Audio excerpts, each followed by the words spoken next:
Dan kenapa saya waktu itu mau belajar CTC, karena saat itu yang saya rasakan, saya ini mudah emosi, mudah terpancing gitu kan.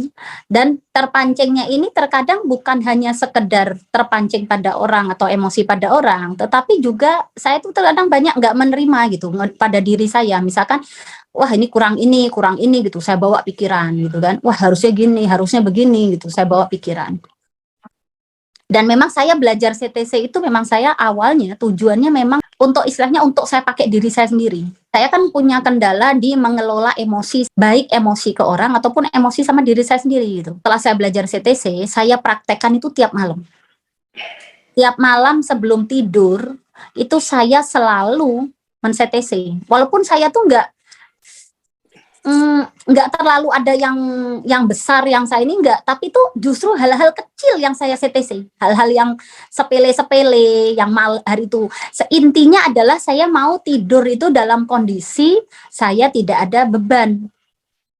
Apapun, mau saya yang hari itu saya ada rasa planning saya yang nggak tercapai, ataupun saya kepingin begini kok hasilnya begitu, saya merasa gini kok begini, orang yang begini harusnya begini, saya begini. Jadi hal-hal yang banyak gitu, banyak sepele-sepele tapi banyak.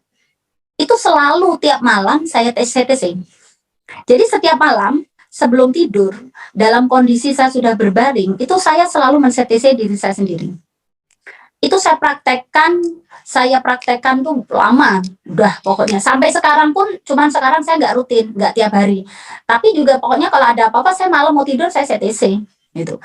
Dan ternyata saya merasa dampaknya sekarang saya tuh sangat-sangat easy going. Ada permasalahan apa aja, kekurangan apa, kesalahan apa dalam hidup saya, baik yang saya lakukan ataupun orang lain, saya tuh easy going banget sudah. Saat ini saya nggak ada yang saya masukkan pikiran. Dengan ya bukan ini ya, saya merasa saya tuh sangat jadi enteng gitu. Hidup tuh ngerasa enteng, ngerasa santai karena apa?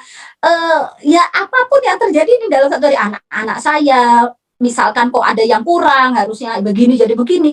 Biasanya kan saya bawa pikiran, terus akhirnya saya besok harus begini gitu kan. Tapi setelah saya bisa mengelola emosi itu, saya dengan saya setiap malam tidur itu dalam kondisi saya free, sama sekali nggak ada yang saya bawa pikiran, omongan orang yang nggak ada yang masuk dalam. Ya sudah, saya memaafkan. Saya maafkan diri saya ketika ada yang kurang, saya maafkan orang lain yang memang orang ada kurang-kurang sedikit. Bahkan karyawan saya itu mereka sendiri merasa kalau dulu saya tuh sering marah hal-hal yang hampir tiap hari marah, yang nanti karyawan saya kurang ini, saya ini yang ini. Sekarang karyawan saya tuh lihat, Kak Iya nih sekarang kok ini ya, katanya.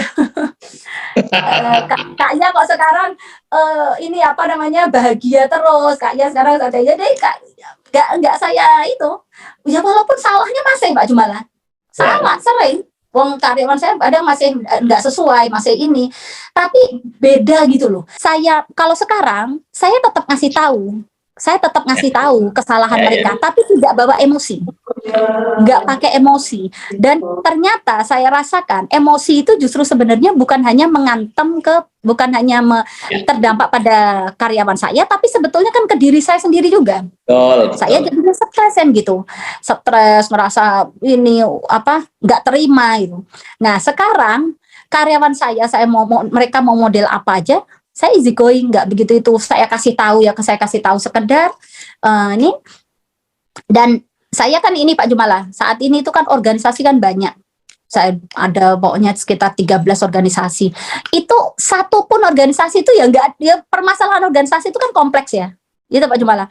Yang semakin banyak kita kenal orang, semakin banyak kita berinteraksi dengan orang, semakin banyak kita bergesekan dengan orang, itu kan semakin banyak konflik. Semakin banyak potensi konflik gitu kan. Nah, alhamdulillah setelah CTC itu saya tuh Pak Jumala sekarang pokoknya malam saya tidur itu nggak ada satupun yang saya bawa pikiran. Masalah konflik apapun saya nyantai, memaafkan juga lebih mudah gitu. Jadi akhirnya kita ya mudah aja, nggak perlu kita besar-besarin juga gitu. Kita memaafkan orang juga bukan suatu hal yang kita memaafkan orang lain itu bukan suatu hal yang apa namanya istilahnya sesuatu yang wow banget gitu. Jadi hal biasa juga gitu. Kita memaafkan orang ya biasa. Jadi akhirnya kita santai-santai gitu. Santai orang salah pun ketika itu juga kita nyantai aja, nggak begitu yang kita buat seolah-olah itu kesalahan yang wah itu menyakitkan. Ya dia nggak bisa menyakiti kita karena kita yang sudah membentengi diri kita untuk kita bisa mengelola emosi kita. Jadi orang mau ngapain, mau ngomongin kita baik, diomongin enggak. Bahkan ketika kita berbuat baik pun, ketika kita berbuat pada baik-baik pada orang, kita juga nggak butuh apresiasi gitu, nggak butuh dipuji, nggak butuh di orang mengatakan suka sama kita, karena kita terima kasih, nggak butuh terima kasih gitu, nggak butuh dia harus tahu. Bahkan terkadang saya sering kadang melakukan apa-apa tuh udah orang nggak tahu ya juga apa organisasi ya udah nyantai, pokoknya nggak ada ini kan karena kita mudah dengan memaafkan, maka kita juga mudah untuk tidak terlalu mendapatkan apresiasi gitu. Jadi nggak butuh diapresiasi, nggak butuh di terima kasih. Nah ternyata saya merasakan dampak dari kita mengelola emosi itu sangat luas. Ya tadi bukan hanya kita bisa mudah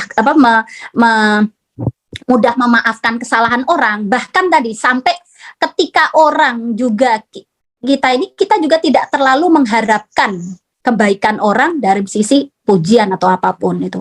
Dan juga ketika kita melihat orang lain berbuat salah pun, kita juga nggak terlalu fokus pada kesalahan itu gitu. Yep. Ya kita merasa hidup ini ya semua tuh kekurangan gitu, ada kekurangan ada kelebihan, nggak mungkin orang punya kekurangan semua. Bahkan ketika ya mohon maaf ini ketika kita melihat kondisi perekonomian negara kita gitu ya, dengan yang si A menghujat si B menghujat si A, si C menghujat D gitu, kita nggak terlalu terpengaruh gitu dengan lintas informasi di internet ya kan, ada informasi wah begini, kita tidak akhirnya terbentengi sendiri kita untuk tidak mudah juga untuk memberikan komentar-komentar negatif atau hujatan-hujatan negatif yang sebetulnya itu nggak ada fungsinya juga gitu, nggak ada manfaatnya. Kalau memang kita mau memberikan masukan ya kita memberikan masukan ada tempatnya, bukan kita terus komen nggak ini manfaatnya apa. Nah ternyata dampaknya seluas itu,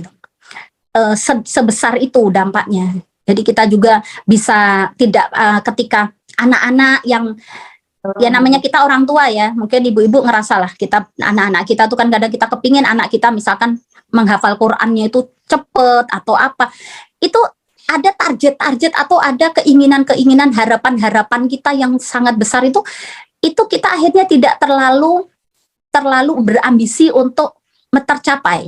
Jadi akhirnya ketika kita melihat anak kita misalkan ya menghafalnya mungkin agak kurang atau belajarnya atau ininya, kita juga akhirnya turun gitu, turun apa ya, lebih low gitu, lebih nggak nuntut sempurna gitu kan? Nuntut sempurna. Yeah. Jadi kita nggak menuntut kesempurnaan, kita lebih slow. Ketika anak kita misalkan ini yang harusnya bagus, biasanya kita akhirnya nyantai gitu. Saya merasakan dampaknya seluas itu. Jadi ya sudah sekarang easy going. Terus yang terutama juga Pak Jumala, saya merasa juga Pak sama suami. Dulu itu suami saya tuh melakukan hal sedikit, salah sedikit saya komentar, sedikit komentar. Sekarang suami saya mau saya tuh lebih santai gitu loh. Jadi dan saya juga ngerasa akhirnya bahagia, enteng karena kesalahan-kesalahan yang sifatnya harian, daily itu nggak lagi saya masukkan. Alhamdulillah sekali saya merasakan jadi bahagianya itu dari kita tumbuh dari dalam diri kita sendiri. Dan ternyata ketika diri kita bisa bahagia, aura kita positif, maka orang-orang di sekeliling kita pun juga lebih bahagia dan mereka juga ternyata istilahnya aura positif itu menular. Ya alhamdulillah gitu.